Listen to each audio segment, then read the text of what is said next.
You guys, it's 2022. What? Happy New Year, you guys.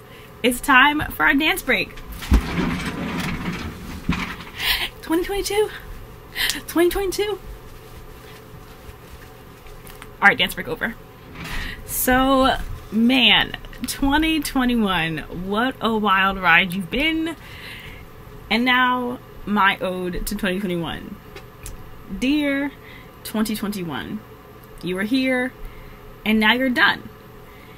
It's been interesting, but sometimes fun, and that's all I got for you. And that's my ode to 2021. So, on a serious note, you know, as I look back on 2021, I made a lot of poor choices. There were conversations I could have bowed out of. There were things I could have just not said. My responses to a lot of things were emotional and not based on fact, but maybe assumption. I withdrew from people when I was hurt, and I was pretty selfish in a lot of ways. Now, it wasn't all bad. There were some victories too, and I'm happy to celebrate those as well. But what's important for me going forward is to identify those areas of like shenanigans and do better. Like, if I could sum up my goal, it really is to just be in love with Jesus and trusting him that everything else is going to fall in line after that. Because I can talk about the other things like business stuff and physical health and getting my finances in order and all sorts of things that I want to be doing this year. And the list is really long, but if at the end of it I do all these things and I'm not closer to God, what a waste of a year. And then also, I realized that doing things in my own strength is like taking the long way. Quick story time. When I first learned to drive, I got my license and I didn't drive a whole lot after that if I didn't absolutely have to. And then I didn't get a car until the day before I left my parents' home and moved to a different state, Pennsylvania. And the problem with that is I was not really comfortable driving, let alone driving that car in a new city and state. And then the car was old, so it, you know, was prone to having issues and things like that. And I was just very nervous. I was a very nervous driver. I did not like driving at all. But what I would do is, before I had a GPS, I'm dating myself, I'm sure. I would print out MapQuest directions to different places, try to memorize them, drive a little bit, and pull over when I couldn't remember, and then read, and then drive a little bit more. Not an efficient way. When I finally got a GPS, what I would do is, I was still not comfortable driving, especially on highways.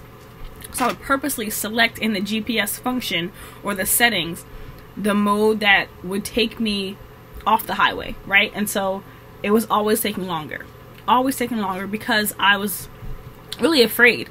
I was nervous about the fast cars and switching lanes, and I was just a scared driver. Didn't like it. To this day, I don't love the highway, but I'm more prone to take it than to spend all that extra time. I mean, I would be taking like an hour trips that could have been like 25 minutes, 30 minutes, because I was just afraid. I would be going around like doubling and sometimes tripling my travel time just to avoid discomfort. You probably see where I'm going here. I just don't want to do that anymore. What a waste of time. And I don't want to waste any more time. I just don't want to waste any more time. So I realized doing things in my own strength, my own understanding, without God, without seeking him, without hearing from him clearly, is the same thing as setting that GPS to like go the non-highway route. Highways are built so that way you can get up to where you're going in a faster, you know, speed. Like, I don't need to go through the town and see the sights and whatever. I need to get to the place I'm going.